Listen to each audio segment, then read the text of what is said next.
Well, we're going to start by looking at Daniel 7. Daniel is a prophet in the Old Testament who had a remarkable career and saw a number of visions, and Daniel 7 records one of them. And in that vision, Daniel says he saw someone like a human being coming with the clouds of heaven. So he has this image of there's like a person coming in the clouds of heaven.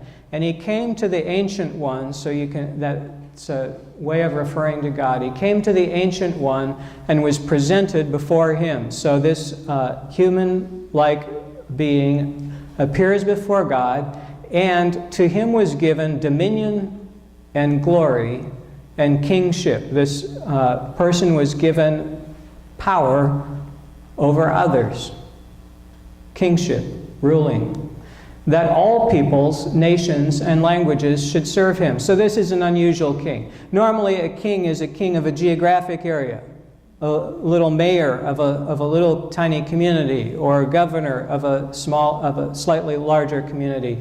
Normally there's a group of people, many of the times they speak the same language, they have the same customs, and this person is their ruler. But in Daniel's vision, the ruler was a ruler of people of all customs, all languages, all areas. His dominion is an everlasting dominion, and it won't pass away. Now, one of the things, if you're reading this, one of the things you need to know about when the Bible talks about things like this, you should think that you're reading poetry. Because the Bible's view about an everlasting dominion doesn't mean that someone is going to be on the throne on earth for thousands of years without dying. And people who have the idea that it means a particular thing are often disappointed, because the Bible, when it's speaking this kind of truth, is speaking in metaphor and is speaking truth, but not in a way that people will always recognize. So his dominion is an everlasting dominion that will not pass away, and his kingship is one that shall never be destroyed. It's going to go on forever. So now we're going to skip hundreds of years to Jesus right before he's crucified. He's on trial. And they tried to bring in witnesses who would give some charge so that they could put Jesus to death, but they haven't been able to come up with anyone whose evidence sticks. So finally they address Jesus himself, trying to get him to say something so that they can crucify him, so they can have a charge to put him to death. So they say, "Are you the Messiah, the Son of the Blessed One?" Well, the problem with this question is that if you're the Messiah, the answer is yes. But if you're not the Messiah and you say yes, you're blaspheming. And it's a penalty in their court of death. So in their court, anybody who answers yes, out of all the people who aren't the Messiah, they all deserve the death sentence according to that court. But the one Messiah will say the truth. And then the question is, will they recognize it? "Are you the Messiah?" they asked, "the Son of the Blessed One?" And Jesus answers, "I am. And you will see the Son of Man seated at the right hand of power." So he quotes Daniel's vision of this Son of Man, this human-like person, appearing before God, being presented before God, and being given all power and authority over all kingdoms, all cultures, all languages, all peoples. "I am, and you will see the Son of Man seated at the right hand of power, coming in the clouds." And they say, "Why do we still need witnesses? You've heard his blasphemy." So they decide at this point, the trial is done, they've heard enough, they can demand the death verdict, and they do. And Jesus is led to his death by crucifixion. All of them condemned him as deserving death, is their voting. Here's the point I want to make today. You cannot tell what tomorrow will bring based on today. There are lots of people who look at today, they look at the status quo, they look at the way things are, and they think, that will determine my destiny. Sometimes they think, nothing will ever change. This is how things will always be. Sometimes they think, because of the way things are today, they cannot change that much. And people do this both thinking about good things and thinking about bad things. Sometimes people think, because of my lack, because of what I don't have, I can never prosper, I can never get better, I'm always going to be this, whatever that bad attribute is at the moment. Other times people make the same mistake, but on the positive side.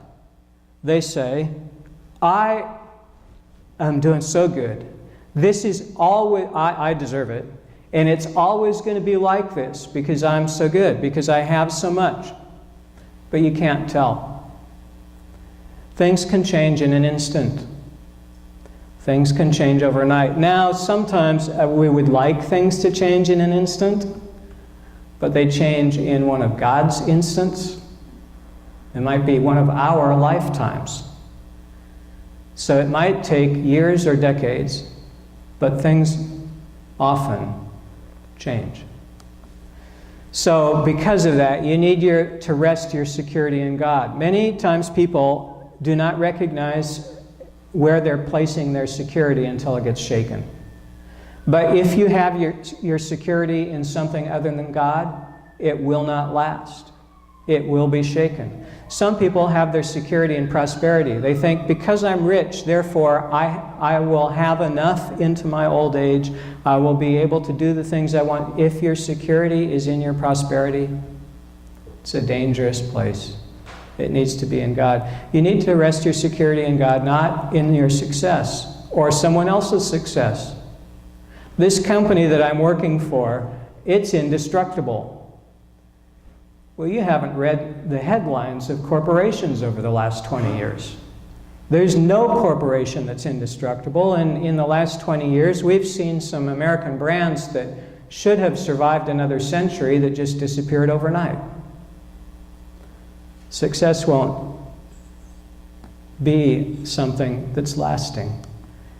The status quo won't last, good or bad, whatever it is. Your homeland, if you think, man, the United States, I'm resting my security in that. Or if you're from a different country, your security in, oh, isn't that nice? Excuse me a minute.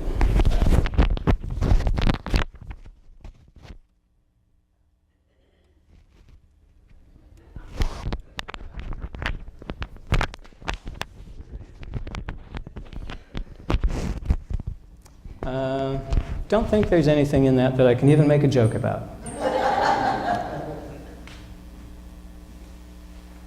So if you watch this on the internet, my face is going to go, because we're going to cut out this part right here.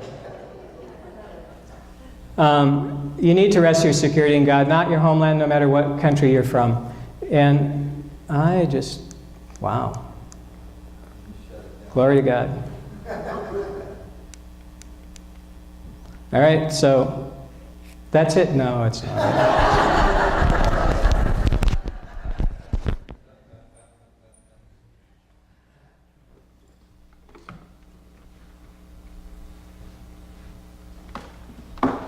Oh, now it's it. Okay. So, yeah, don't rest your faith on computers. So God, if this is you, thank you so much. And if this is not you, and it's hard to tell, I'm doing this as a model, is also because I need to, but I'm doing this as a model. It is often hard to tell, is this God or not, or just random? And it can be any of those. It can be just random. A friend of mine was doing a seminar once, and he did a number of lectures in a row on various topics, and there's a little bit of static in the room all the time. So by static, I mean that right when you come to the most important point, somebody coughs. Right when you come to the thing that makes, it's a transition point that everybody needs to hear, a person gets up and falls, and so all the attention gets over on them. So there are things like that that happen just as a matter of course on a regular basis. That's the status quo. That's what it's normally like. When he started to preach on spirits that aren't of God, and your authority over them, you could tell we were on a different subject. There was cell phones going off. There were everything, and it wasn't at the same level. There's a normal level of distraction that you just say, well, that's how. This was like 10 times that throughout the entire message, which was an hour. So I'm in the back interceding, and because I'm in the back, I see that there's a guy who eventually leans back against the wall and just happens to hit the light switches and plunges the room into blackness. Now, in a normal conversation, the room plunging into blackness, here we have lights, we have windows, it wouldn't make any difference. But this was like a hotel ballroom where it was dead black. And on any topic, like the topic of healing, it wouldn't be, but when you're talking about demons, and the room suddenly goes black, people are already a little bit uncomfortable and nervous and anxious, and then, he apologized, the lights come back on, and but now I'm watching him. So the conversation goes on, and what do you know? He decides he needs to lean against that wall again. I was probably unconscious. He was just, and the lights go out again.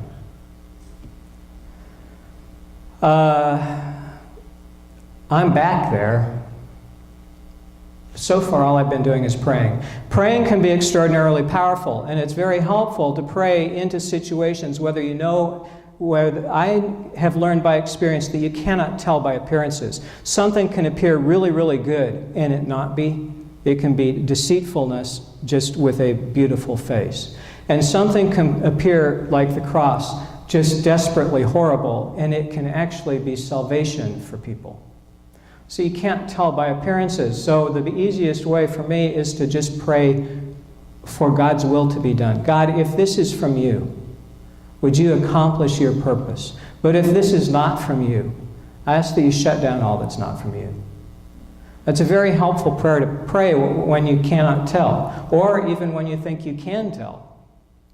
So I've been praying up to this point, but when the guy leaned back and was about to hit the light switches a third time, I blocked him.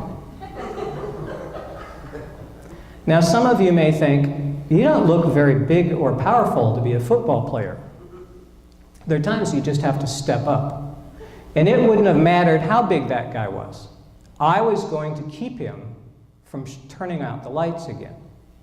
Because by then, I had figured it out. This guy, consciously or unconsciously, was causing way too much turmoil for a lot of people in that room.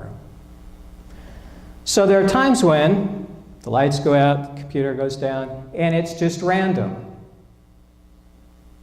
There are times when you forget a switch, and it results in it. There are times when you build your house in an earthquake zone, and nothing happens for 30 years, and then one day something's different. That's not God punishing you.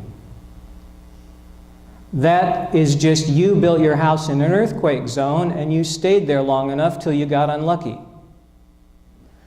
But there are times when there is intent in the action.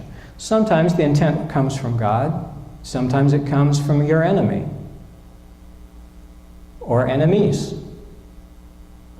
And it's helpful to just pray into that. So, God, thank you for what you did with the computer today. If that was you, use it to your fullness and glory. And if it was not you, we ask that you not let anybody lose what they should have gotten today. Thank you. Amen. So the point I was on, back before all this distraction, the point I was on is that you should put your confidence in God, because everything else is going to go down. There's nothing else that's going to last. And you need to put your confidence in God. And the reason we got to that conclusion was because you cannot tell from the way things are today what things will look like tomorrow. So here's a quote that I just think is so wonderful, because Christmas is, I don't know if you're planning for Christmas yet, but those of us who get swamped by the holiday are already thinking Christmas. And so this is a Christmas quote to get you in the shopping mood, holiday mood. This is from Seti Rockefeller, who was the mom of John D. Rockefeller Jr. So her husband had an enormous wealth, and this son was about to become one of the richest people in America because of inheritance. And she's speaking about her son's during her son's childhood. "I'm so glad my son has told me what he wants for Christmas, so now it can be denied him."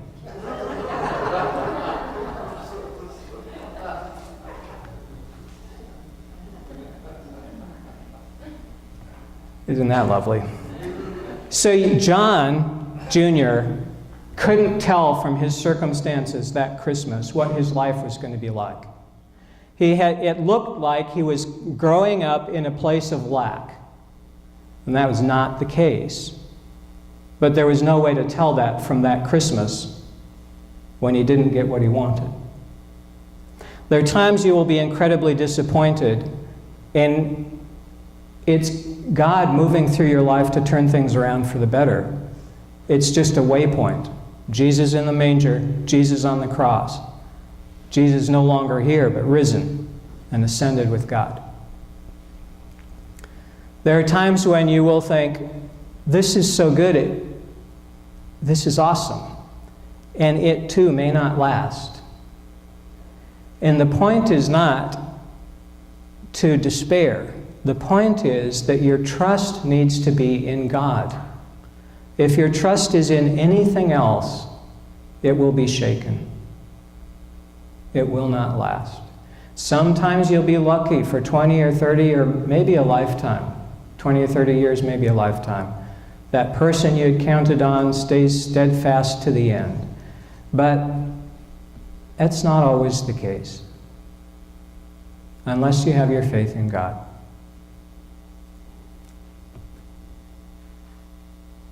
One more random story. In America, it used to be that evangelists would come into a community and talk about Jesus. And we don't, in our denomination anyway, in our culture, we don't have so many evangelists. But it used to be, in my parents' day, that they would house missionaries coming into their church and evangelists coming into their church, and then the church would meet on an evening and hear this person speak. One of the evangelists who was going around had a meeting that was just so unremarkable it was disappointing. So few people. But you can't tell from appearances. At that meeting, the evangelist of the next generation was there. And it changed his life. So in the seeds that you are sowing, sometimes you can sow thousands of seeds and nothing will happen. Sometimes you can sow one and you get far abundance. There's more to that, but it's locked in here, so that's as much as you get today. We're going to close with prayer.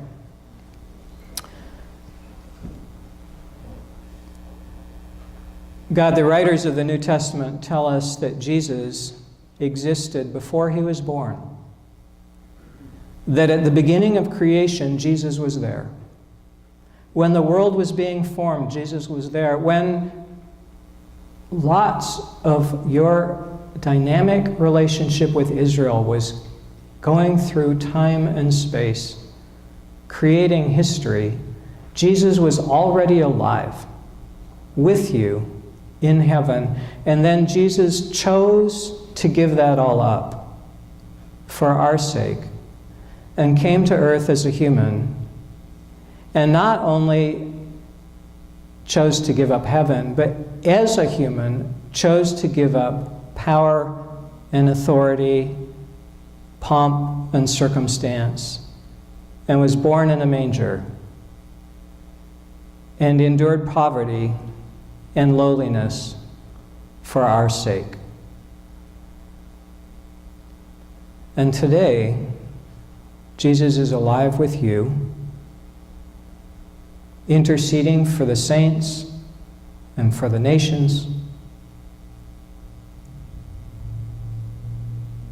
And we know that there are people in the world who have never heard of Jesus, or don't know his amazing compassion, or don't know his story.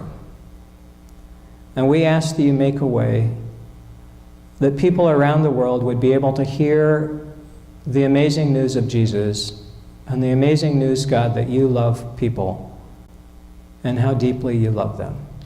For some people who are having that Christmas where they have announced what they want and they're tearing open that package and it's not what they wanted. We ask that you help them to recognize, however they find themselves in life, that today doesn't cause tomorrow. That what things look like today is no reflection of what they will be tomorrow. That you can change and transform anything. And that you are always with us, in the good times and the bad, to comfort and to help. We praise you and we thank you.